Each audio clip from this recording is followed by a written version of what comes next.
this picture right here, you know what I'm saying? This kind of like I'm on the last leg of, having my hair and stuff like that. You know what I'm saying? And this was like a really interesting time in my life because for some reason I want to go work at a prison. You know what I'm saying? Like I don't know why I want to go work at a prison, but for some reason I want to go work at a prison.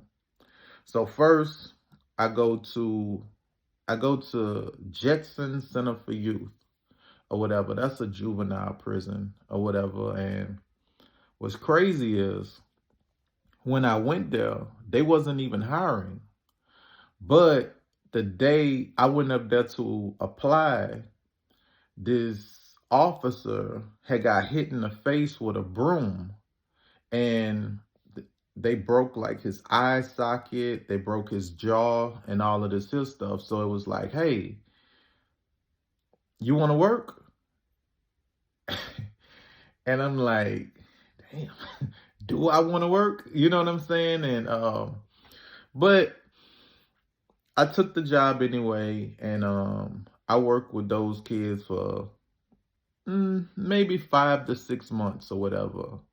And I would say this here: I seen more violence with the juveniles than I did with the adults. It was way more violent. It was way more like it was rough. You know, I just seen a lot. I seen a lot there. Um, but that wasn't for me. I didn't even understand why I was even going there. I didn't even understand why I didn't even understand why I wanted to work there. It's like I have these moments in life where I just I have to do something. I have to do something different and it's like I don't even be understanding. You know what I'm saying? Like, why am I going in that direction? Like, why do I want this for myself? You know? But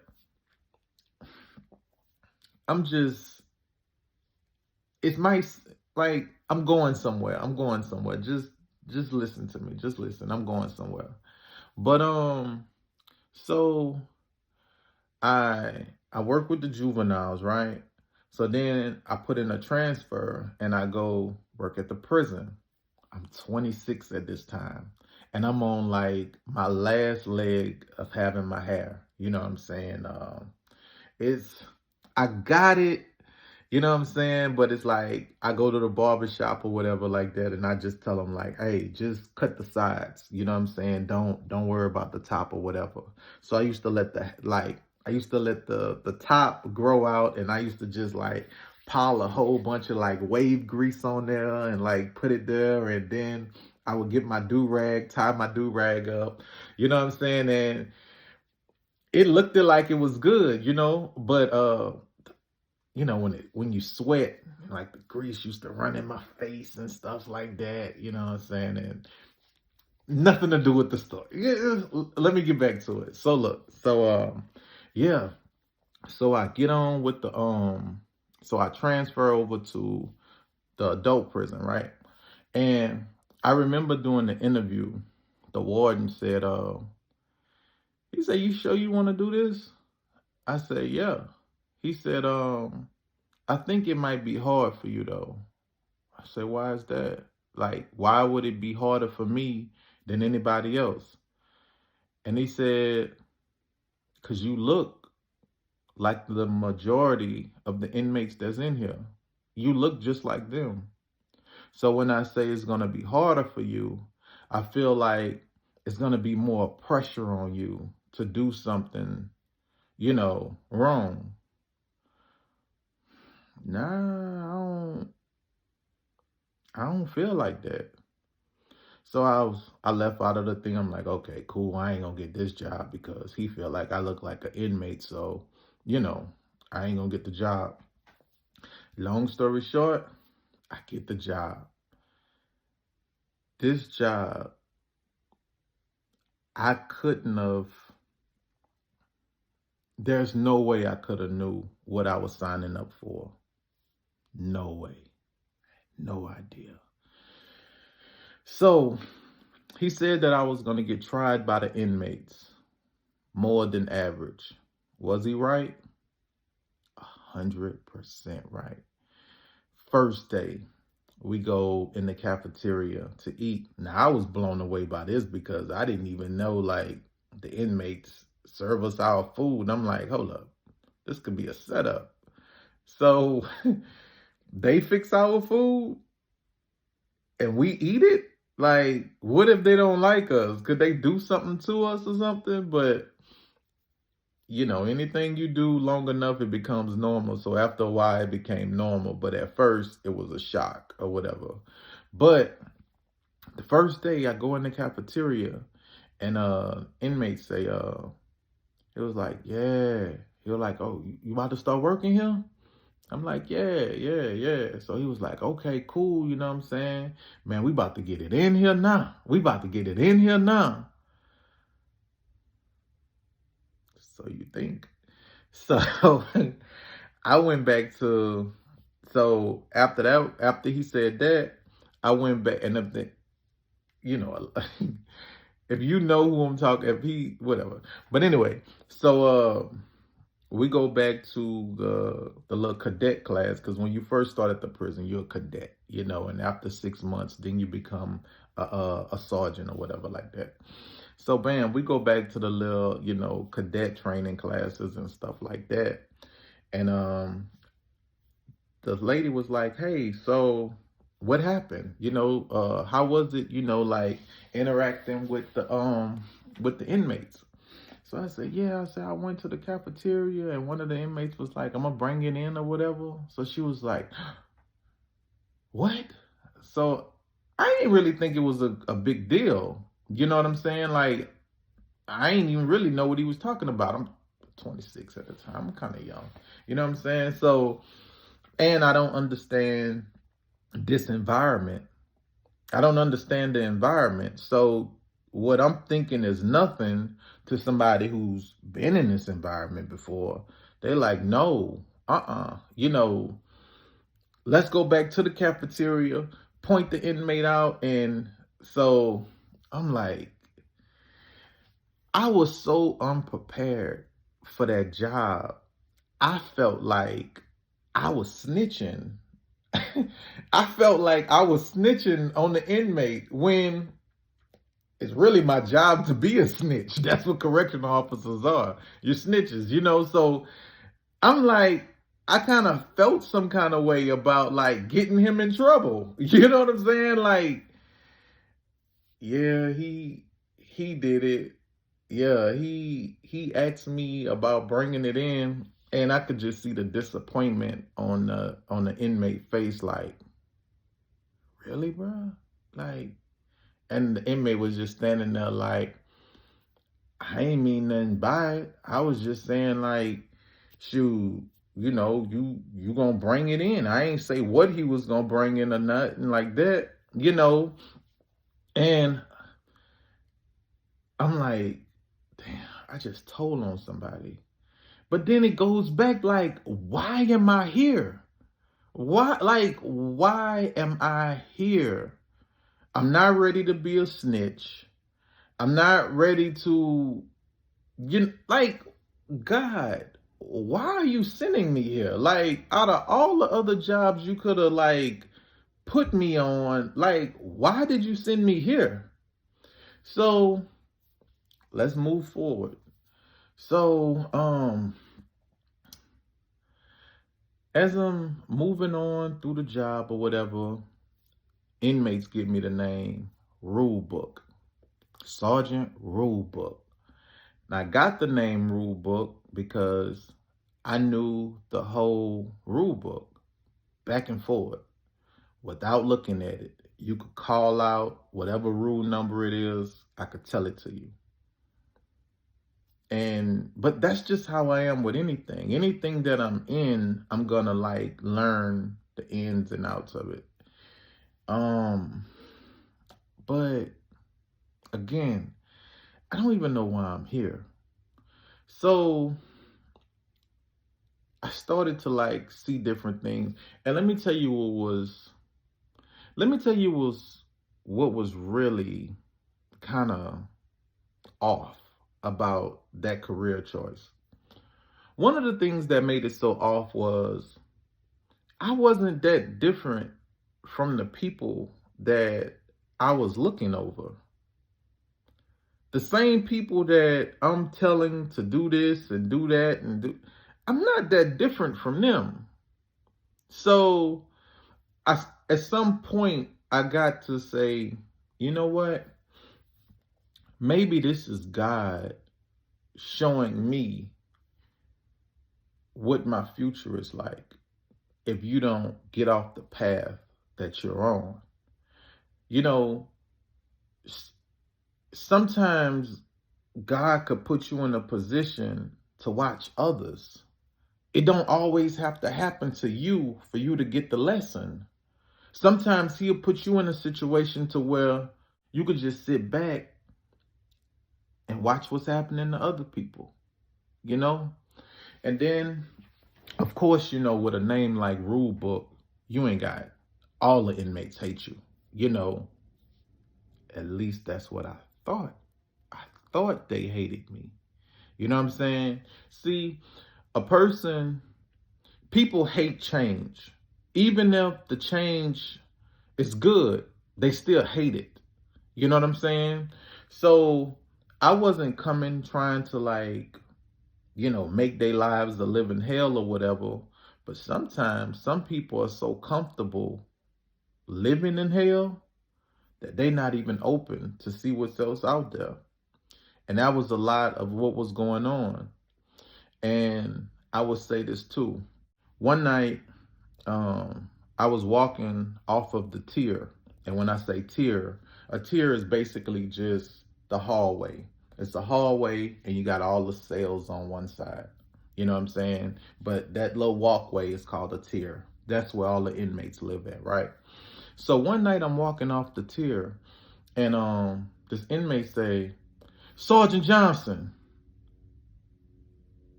What's up?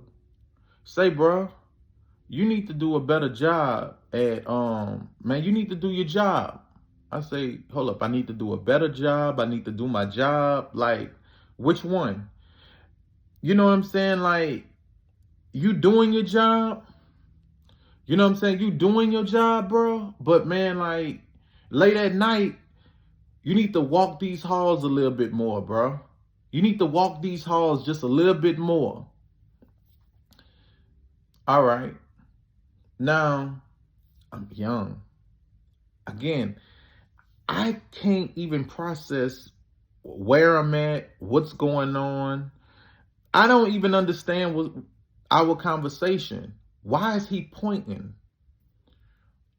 Fast forward. What he was trying to tell me was, Sergeant Johnson, at night, you're not walking these hallways like you're supposed to. The dude in the cell next to me is getting raped. If you was doing your job, walking down these hallways like you're supposed to, you could catch that. You could stop that. I didn't know. I didn't know. You know what I'm saying? Like, I didn't understand what I was doing. I didn't understand what I was doing. And later on, that same inmate that was getting raped, one day he was coming in the dorm after he had went to pill call. Pill call is when the inmates go out and they get their medication or whatever. And I looked at his fingers and I'm like, what's going on with your fingers? So he was like, I can't talk right now. Pull me out the cell later, to do the hallway or something, and I'll tell you what's going on. So I'm like, all right, cool. And I wouldn't just pull anybody out, but him, I'll pull him out to do the hallway. Because some people, they want to come on the halls, they want to talk, they want to pass stuff from cell to cell, give this person that. I can't deal with them. But with him, I felt like, okay. So I bought him out the cell. So I said, what's going on with your fingers? He said, man, the dude in my cell, he broke my fingers. I said, why? He said, man, he was trying to get me to have sex with him last night, and I didn't want to. So he told me he was gonna break my fingers until I do it. Damn. That's what old boy was pointing to. The dude in the cell over, that's what he was pointing to. You know, I'm not processing this stuff. I'm still a kid. I'm 20. Like, I didn't understand that environment. I don't come from an environment where men are forcing other men to sleep with them. So it's certain things that I'm just not gonna catch. You know what I'm saying? That's why to be honest with you, that's why I don't understand how so many straight dudes nowadays pick up on all these gay vibes from other men. Some of that stuff would just go over my head. Like, I'm not in that world. So I might see something and not know what I'm looking at. You know what I'm saying? So, I missed it. Another situation that I missed was I was going to get a count, and I got to this white guy's cell. Him and this black guy was in the cell together. The black guy was known to like white boys. That was his thing, liking white boys. But the way the white boy was trying to tell me that something was going wrong was he was trying to tell me by disrespecting me. I go down there to get my count. He cursing me out. Lock me up. Lock me up. Call a captain. Call a major. Lock me up. Lock me up. I'm young-minded. So I'm thinking he's attacking me or trying to attack me, but he's not. He's really crying out for help. Get me out of here. Get me out of this cell with this dude. But I can't say that. So instead of saying that, I'm going to curse you out. I'm going to disrespect you. I'm going to call you names. I'm going to apologize later. But for right now, I need to get up out of here. And that's something that I learned later on in life, dealing with other people. All disrespect ain't really disrespect all the time. Sometimes people are going through something. Sometimes people are just crying out for help, but don't know how to ask. They don't know how to ask for help. They don't know how to tell you, I'm messed up. I'm going through something, bro. So instead of saying that, it comes out like, I hate you. I don't like you. I want to do this to you. You hurt me. You ain't hurt him, dog. You ain't hurt him. But we went on and got him up out of there. And, he apologized later. And I accepted his apology. And I also, it was just so much of me not understanding where I was, not understanding my environment, not understanding why I was even on this. Why am I even here? I didn't understand these things. Like, God, why did you send me here when I wasn't ready to be there? But now that I think about it, that's life. God is still sending me places that I don't know where I'm going. I make videos. I don't know why I make them. Street news. God, how did I come up with this idea? I don't know. I don't know why God send me on the missions that he send me on. losing people, man. Because one thing about when God send you on a mission, he send you by yourself. The people that you think are going to be right there with you, they're not. God don't have a spot for them. When he send you somewhere, it's solo. It ain't nobody to ask questions to. It ain't nobody to say, man, can you explain? You're going to figure it out as you go. And I've been doing this for a while, bro. I've been doing this for a while. So it kind of blows my mind when a person might say, you got it figured out. Eric, you got it all figured out. I don't.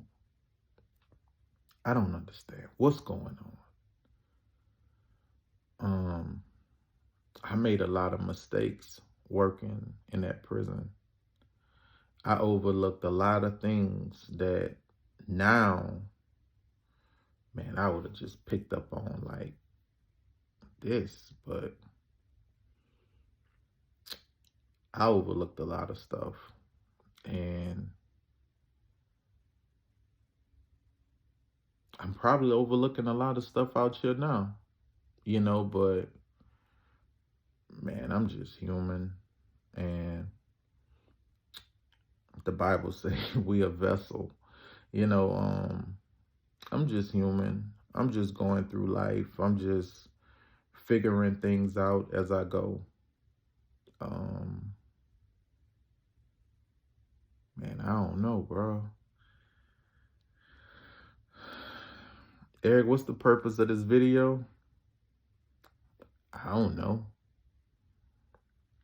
I just cut the camera on and started talking. I don't know, but I love y'all and I enjoy talking to y'all, but I don't know the purpose of this video. Later.